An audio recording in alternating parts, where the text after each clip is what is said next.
Hello and welcome back to the Premier Injuries channel. Today we are talking about all the good, the bad and the ones to watch in terms of Fantasy Premier League.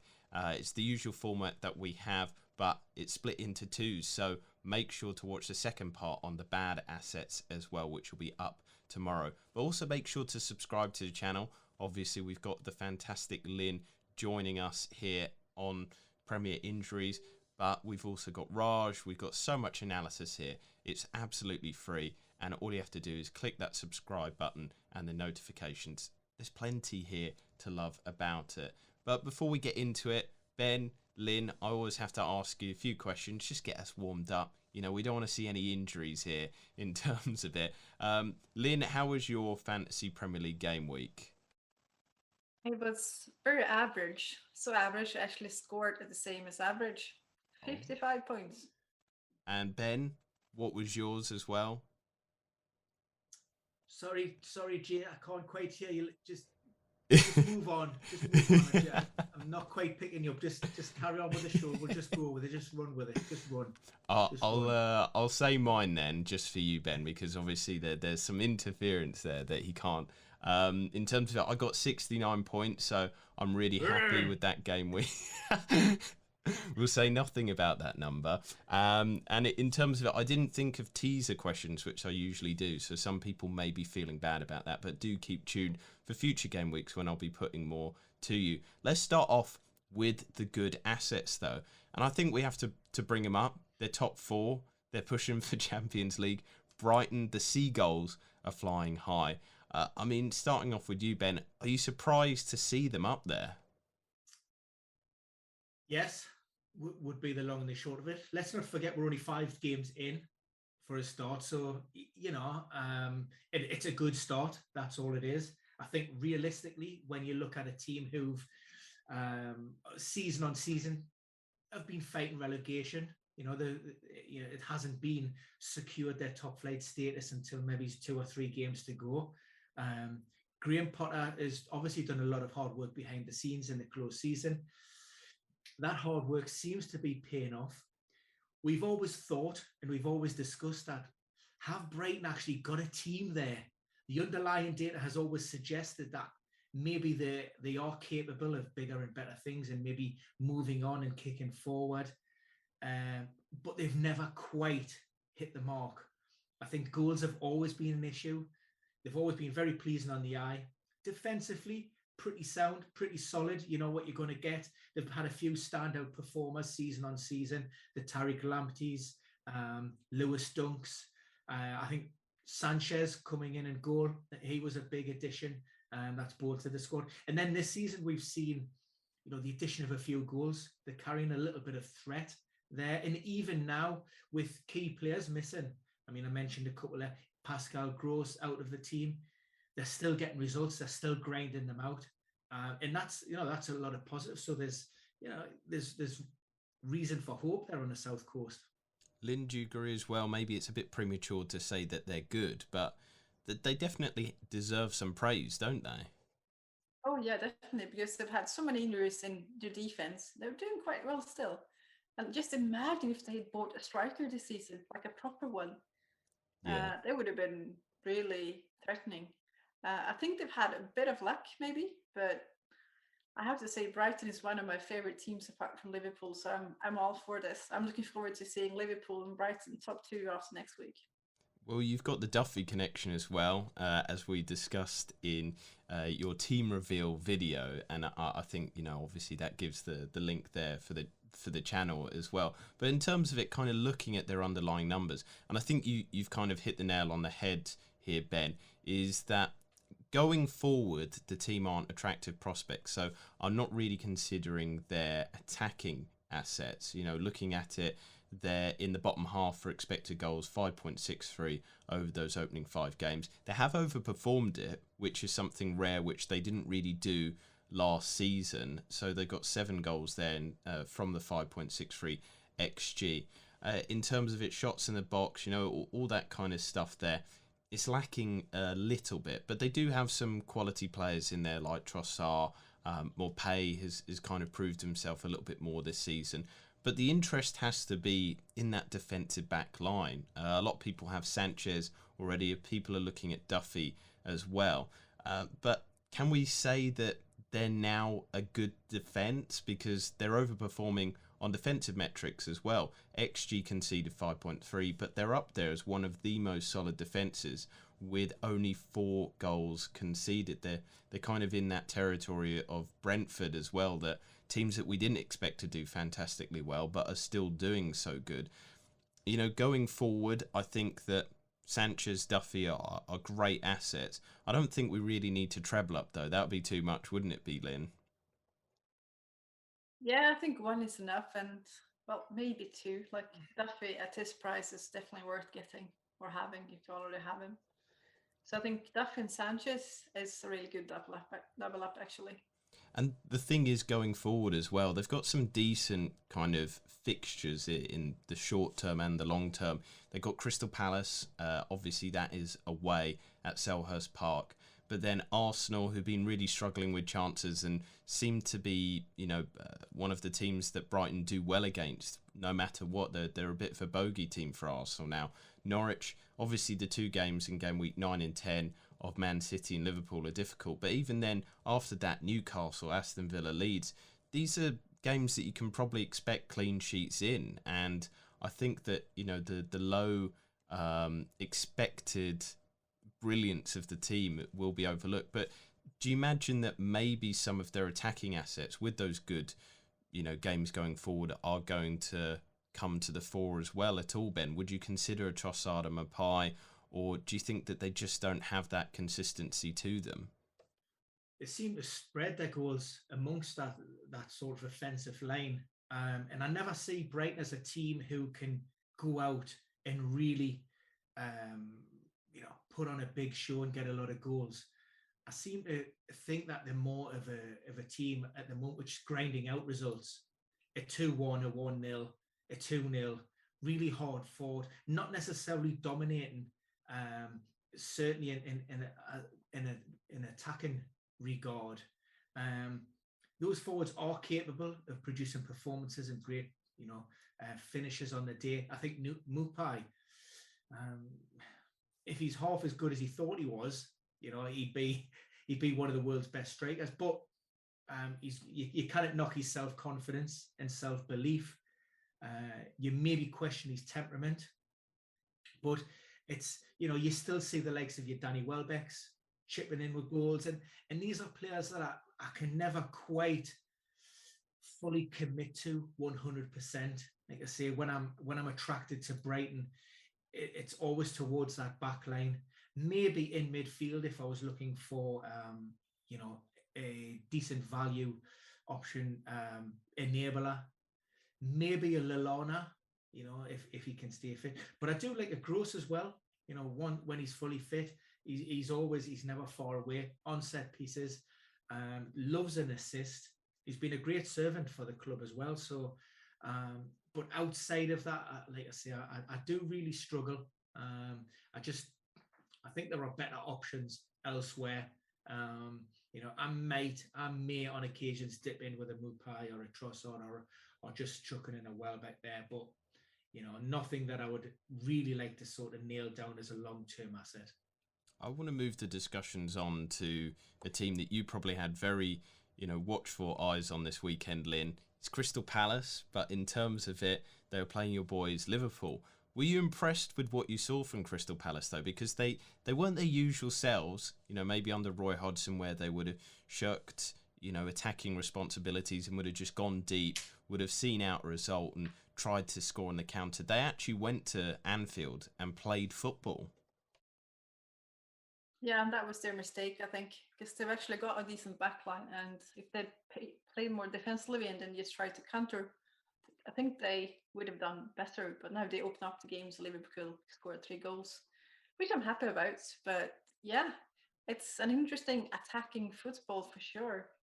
And like we talked about, Edouard didn't play much, but Gallagher is definitely I've still got my eyes on. What I would say to you though, Lynn, and Klopp said it himself. He said that this was one of the hardest fought 3-0s he's ever seen in terms of football. So Crystal Palace didn't make it easy. And also all Liverpool's goals, I don't want to take it away from them, but they were from set pieces. They weren't from open play. Do you think that that maybe shows that Crystal Palace, in terms of open play, are a fairly decent side? And it is, you know, like other teams, they're caught out by the brilliance of Liverpool on the dead balls. Did you see that miss Jota had? That wasn't a set piece, was it?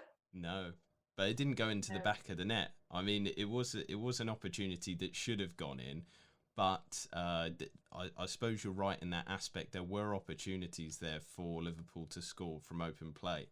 I mean, they were fairly impressive though, and I think Klopp's comments kind of embellished that. In terms of the underlying data as well, Zaha and Gallagher, I think they're people to have an eye on. Game week 3 to 5, their XGI is phenomenal, like up there amongst the best in terms of it, you know, way above some of the people that we've been saying have been absolutely fantastic this season. Gallagher is third best behind Salah and Cristiano Ronaldo from game weeks 3 to 5 for XGI. And then Zaha with 2.12. He's only behind Mane and Ismail Sarr, as well as those top three. I mean, there's got to be some consideration now of maybe beyond just Gallagher as well. Maybe, you know, Zaha is a 7.0. He's 6.9 now, but he's a guaranteed starter each week. Does that attract you, or is Gallagher just enough for you at the moment, Lynn? I think Gallagher is definitely enough for me at the moment because at his price as well, he's 5'6" still, I think. That's insane for someone with his quality and his attack. So yeah, I'm definitely looking at getting him in. What about you, Ben? Kind of looking at the form of Crystal Palace. The fixtures aren't too bad. They've got Leicester, who I don't think teams actually have to worry about in game week 7. The big kind of red, glaring, worrisome one is game week 10, Manchester City. But around all that, there's a sea of green. As I said there, data is pretty fantastic for quite a few of the players and the team themselves. And I was really impressed with the Anfield kind of style of play. Are they capturing your attention as well? I think we have to be careful here, and I'm going to play devil's advocate because we talk about the data all the time. I mean, you talk about the data. You are the stat man, so you're the numbers guy. Great second half against West Ham, 2s each. Fantastic result against Tottenham, 3-0. Against fairly inept, abject performance from Nuno's men, but still went out and got a great result. Underlying data. This is where we have conflicting opinions, maybe. You see the glass half full as a team or a player bubbling under the surface. I say, well, first and foremost, why aren't you meeting that? What's the reasons behind that? And secondly, let's not get sucked in, because ultimately when we're talking about fantasy football, I can have the player with the highest XG in the world. If he's not scoring goals and he's not getting points, it's an absolute waste of space. So yes, I like Palace. Yes, I like those individuals. But would I be confident in bringing more than one in my team at this point in time? No, I wouldn't. I like what Patrick Vieira's done. He's still very early in his tenure. It was only 3 games ago that we talked about a Palace team in transition, in how they were working to a new footballing philosophy. There are going to be hiccups along the way before the players fully understand and buy into this process. When it's going well, great. The players understand that.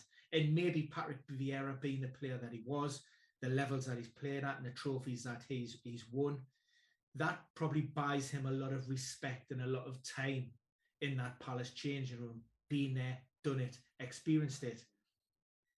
We will see how Palace react.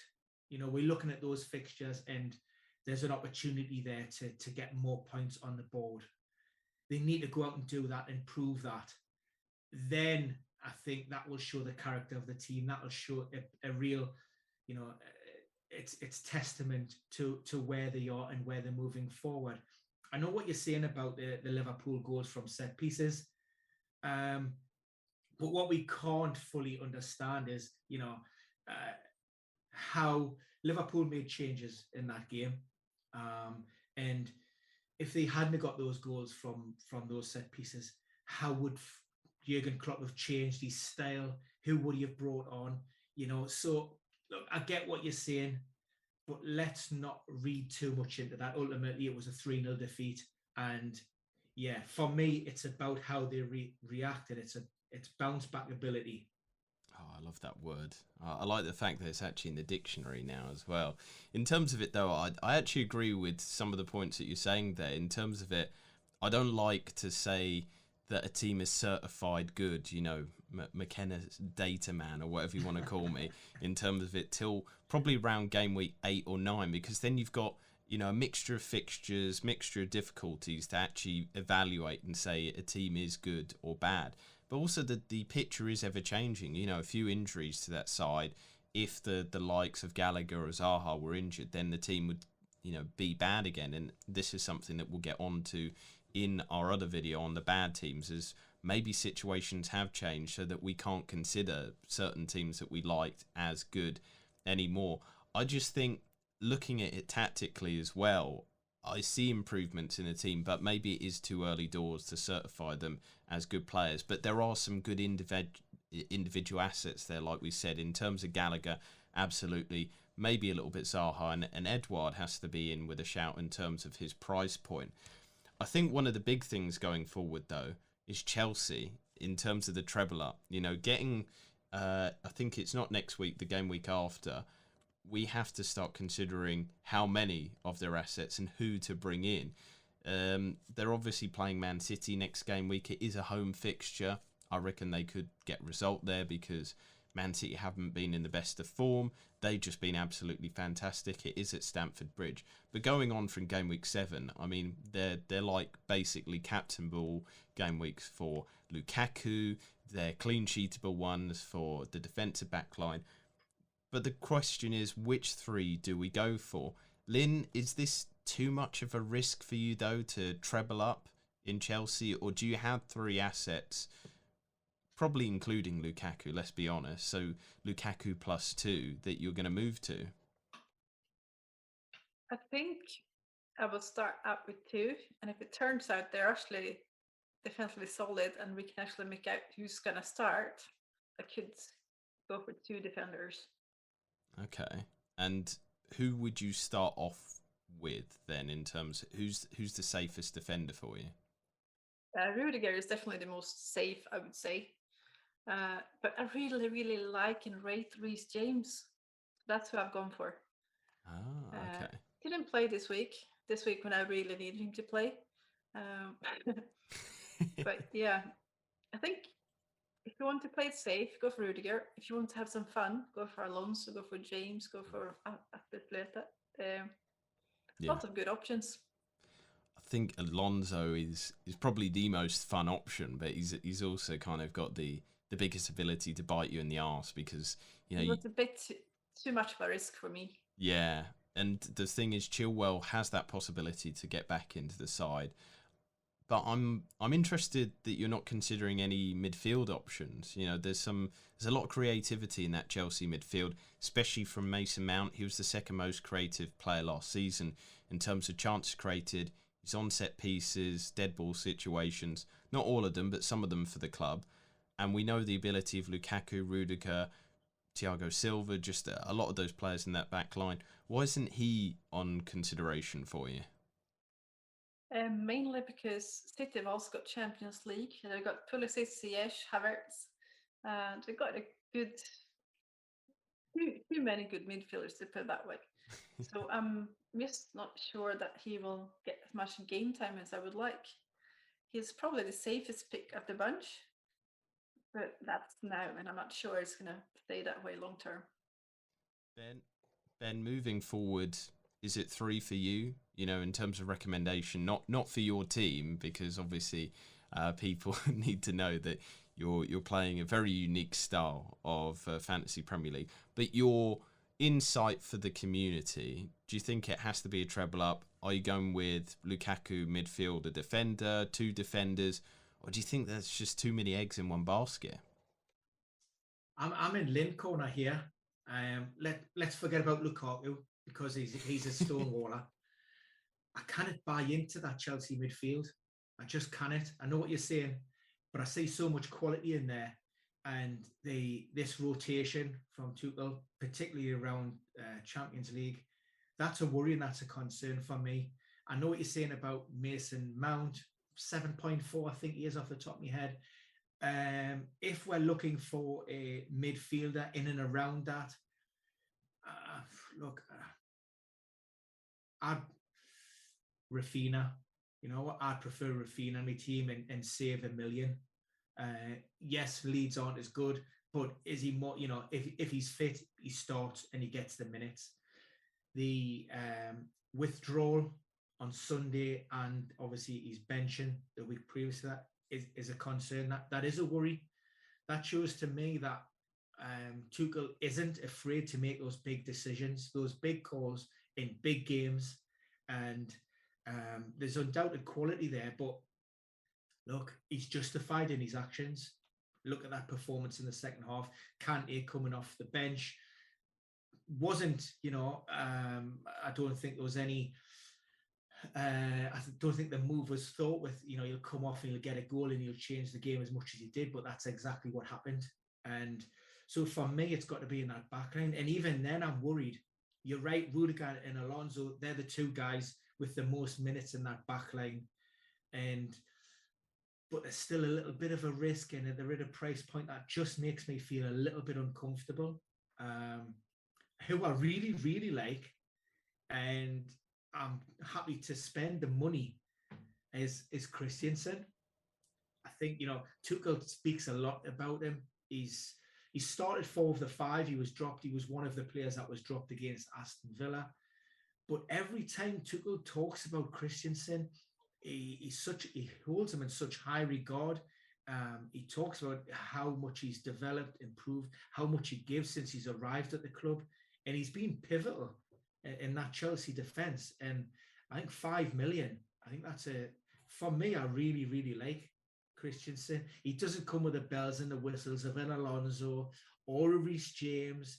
And yes, look, there's some stiff competition in there, especially with Thiago Silva and Rudiger getting on. But I just like Christensen just for 5 million. I just think I think there's value there, and that's what I like. And if he is benched, then I'm not bothered.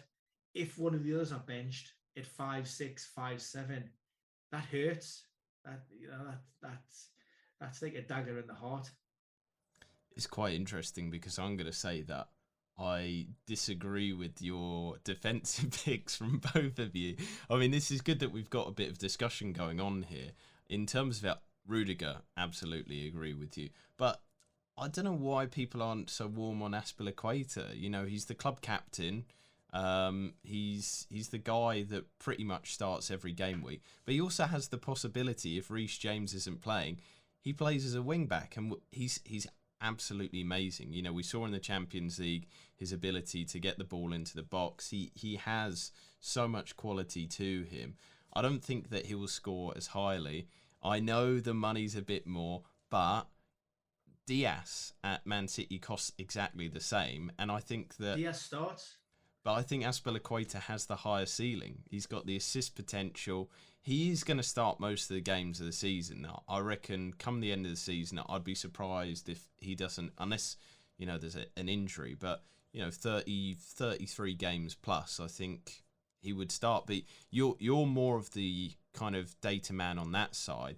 I just believe he's integral to the Tuchel system, much like Rudiger is, much like a few of them are. And he will be rested here and there because of his age, but he's so important to the side. But I am going off Mount just a little bit, just for the reasons that we've kind of discussed here. I can save a little bit in terms of having 3 Chelsea assets, 1.4, 1.5, and then I've got not as much of a headache as having a midfield slot that could be spent elsewhere. I don't want another Torres incident. I've got Mount, I've got Torres here, who both are now less than certain to start. I do believe that Mount will start most of the games, he'll play them, but you just can't be sure. And I think with how this season is in terms of COVID and everything as well, I can't be taking those risks. So long term, Mount might be coming out, and it's a weird one to say. I want to be loading up on Chelsea assets, but I'll be taking one out in the near future. Lynn's got a wry smile on her face. I mean, is it kind of told you so time there with Mount and me? So those are the good assets there. We're going to continue our discussions on the channel here tomorrow, so make sure that you are subscribed to the channel. We're going to talk about the bad assets and the prospects to wait on, but we've given you the good ones, given you the good news first. I don't know if you guys like that, but do make sure to like the video, comment below if you're liking the new style that we're doing on the channel, and of course hit that subscribe button. We've got Linn here today, we've got Raj later in the week. We have all the most up-to-date injury news here. This is the hub for injury news, the best analysis on it, and I think we've got some of the best fantasy Premier League analysis as well. We got Linn, we got me, we got Ben, all different sides of the coin as well in terms of tactics. Ben's loving it, but for now I'm going to wish you the best of the luck. I'm going to say goodbye from all the team here, and we will see you in tomorrow's video.